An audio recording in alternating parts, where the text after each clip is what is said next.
नमस्कार दोस्तों, एक बार फिर से आपका स्वागत है target with Goswami YouTube channel में। मैं Sunil Goswami. UP police constable की नई भर्ती आ गई है। 60,244 पद हैं।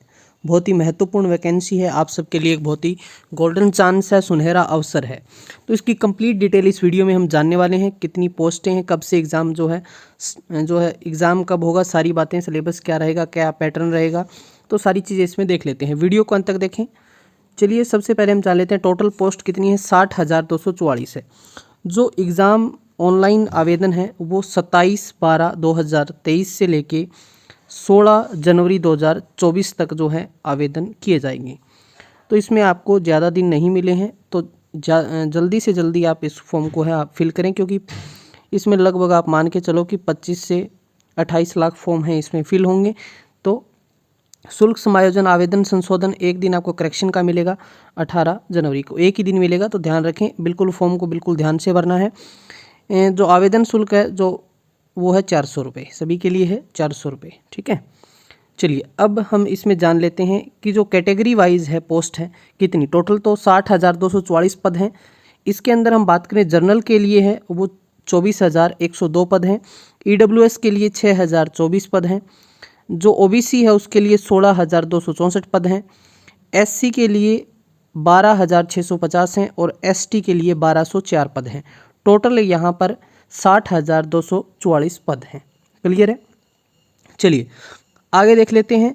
अब बात करते हैं इसके अंदर जो है एज लिमिट क्या रहेगी, क्योंकि ये बहुत सारे बच्चों को कि एज में छूट मिली है नहीं, या कब से जो है एज काउंट की जाएगी, ये सारी बातें जो है बच्चों को पता होनी चाहिए। देखिए एज की हम बात करें तो पुरुष जो अभ्यर्थी हैं, पुरुष और महिला दोनों इसको अप्लाई कर सकते हैं।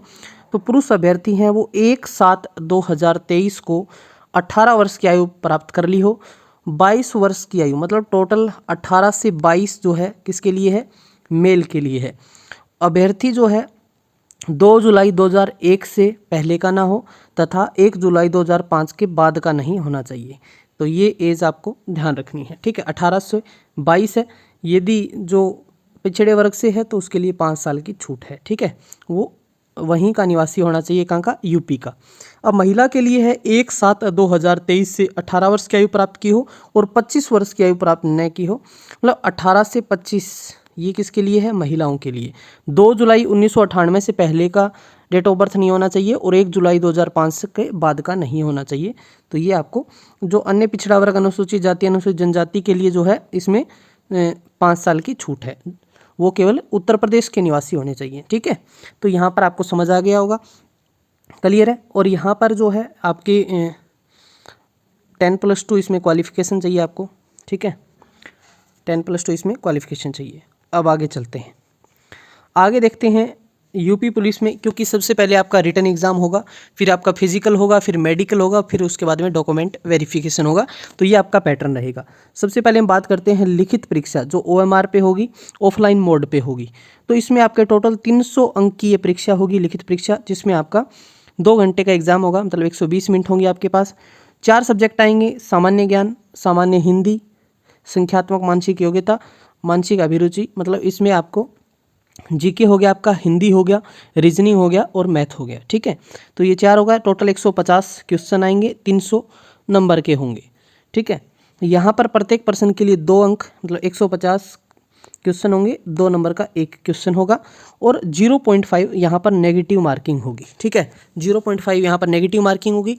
और एक से अधिक पाली, मतलब एक से ज़्यादा बार, जैसे एक दिन में 2 एग्ज़ाम हो, 3 एग्ज़ाम हो, या कंटिन्यू एग्ज़ाम जैसे चलेंगे, तो अलग अलग एग्ज़ाम होंगे। तो क्या होगा, इसमें आगे जाके जो है जब भी सारा रिजल्ट होगा उसमें नॉर्मलाइजेशन भी होगा। ये बात भी लिख रखिए। ठीक है, पूरे इसके अंदर आप पढ़ोगे ना पूरी डिटेल। चलिए अब बात कर देते हैं कि सिलेबस का पैटर्न कैसा आएगा। टोटल मैंने आपको बता दिया 150 क्वेश्चन आएंगे और 300 नंबर के होंगे। ठीक है, तो अब देख लो, सामान्य ज्ञान है उसके 38 क्वेश्चन, संख्यात्मक मानसिक क्षमता के 38, मानसिक अभिरुचि, बुद्धि, तार्किक क्षमता मतलब रीजनिंग के 37 और सामान्य हिंदी के 37। तो टोटल 150 क्वेश्चन 300 नंबर के होंगे। ठीक है, एक क्वेश्चन के 2 मार्क्स होंगे और आप यदि नेगेटिव करते हैं तो इसमें आपको 0.5 नेगेटिव मार्किंग होगी। इसमें समझ आ गया अच्छे से। चलिए कोई भी आपका डाउट हो तो आप कमेंट सेक्शन में कमेंट कर सकते हैं, उसका जवाब मैं आपको दे दूंगा। अब यहाँ पर फिजिकल स्टैंडर्ड की जो फिजिकल जो PST होता है उसकी हम बात करते हैं।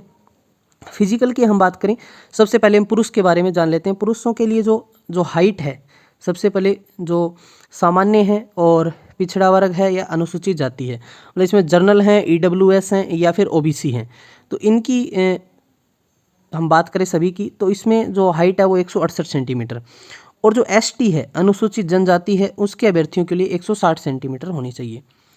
समझ आ गई? क्लियर है? यहाँ पर चेस्ट की बात करें पुरुषों के लिए, तो यहाँ पर जो अभ्यर्थी हैं सामान्य अन्य पिछड़े वर्ग अनुसूचित जाति अभ्यर्थियों के लिए न्यूनतम 79 सेंटीमीटर और फुलाने के बाद 84 सेंटीमीटर, ठीक है। और यदि ST है तो 77 सेंटीमीटर, फुलाने के बाद जो है 82 सेंटीमीटर होनी चाहिए। न्यूनतम 5 सेंटीमीटर सीने का फुलाव यहाँ पर कंपलसरी है, अनिवार्य है, ठीक है भाई। चलो अब यहाँ पर हम महिलाओं के लिए भी जान लेते हैं फिजिकल स्टैंडर्ड क्या रहेगा। तो महिलाओं के लिए हम बात करें हाइट की, तो सामान्य पिछड़ा वर्ग अनुसूचित जाति के लिए जो 152 सेंटीमीटर रहेगी, और जो ST है उनके लिए 147 सेंटीमीटर रहेगी। यहाँ पर वेट 40 किलोग्राम जो है न्यूनतम होना चाहिए, 40 किलो वेट होना चाहिए, ठीक है। अब यहाँ पर जो है रेस भी जो होगी, यहाँ पर फिजिकल एफिशिएंसी टेस्ट होगा जिसमें रेस आपकी इंक्लूड है। तो यहाँ पर जो पुरुष अभ्यर्थी हैं उनके लिए 4.8 किलोमीटर है 25 मिनट में, महिलाओं के लिए 2.4 किलोमीटर है 14 मिनट में। तो ये यहाँ पर आपकी क्या हो गया, जो है फिजिकल एफिशिएंसी टेस्ट हो गया। तो सबसे पहले रिटन एग्जाम होगा, उसके बाद आपका फिजिकल होगा, फिर आपका मेडिकल होगा, उसके बाद आपका DB होगा। तो ये पूरा का पूरा प्रोसेस रहने वाला है। आपने अच्छे से चीज़ें हैं वो समझ ली होंगी। तो बहुत ज़्यादा वैकेंसी हैं और इस बार आप अपना लक्ष्य बनाएं। पूरी इसकी जो नोटिफिकेशन है इसका आपको टेलीग्राम पे पूरी की पूरी नोटिफिकेशन मिल जाएगी, जिसमें सामान्य ज्ञान में क्या आएगा, हिंदी में कौन कौन से सब्जेक्ट होंगे, इसके साथ साथ आपकी रीजनिंग में कौन कौन से टॉपिक होंगे, मैथ्स के अंदर कौन कौन से टॉपिक होंगे, हिंदी में कौन से टॉपिक होंगे, तो वो सारी चीज़ें मैं आपको टेलीग्राम पे ये पूरा नोटिफिकेशन आपको अपलोड कर दूंगा। तो समझ आ गया होगा। और नोट्स के लिए आप टेलीग्राम से जुड़ सकते हैं, वहाँ पर आपको फ्री नोट्स मिलेंगे। तो ये थी महत्वपूर्ण जानकारी। वीडियो को ज़्यादा से ज़्यादा अपने स्टूडेंट्स तक, जो दोस्तों तक शेयर करें, ताकि जो है जल्दी से जल्दी एग्ज़ाम के लिए अप्लाई करें, क्योंकि कम टाइम मिला है और बहुत सारे फॉर्म फिल होने हैं। बिल्कुल ध्यान से आपको फॉर्म फिल करना है, ठीक है। तो मिलते हैं नेक्स्ट जानकारी के साथ, तब तक के लिए धन्यवाद। जय हिंद, जय भारत।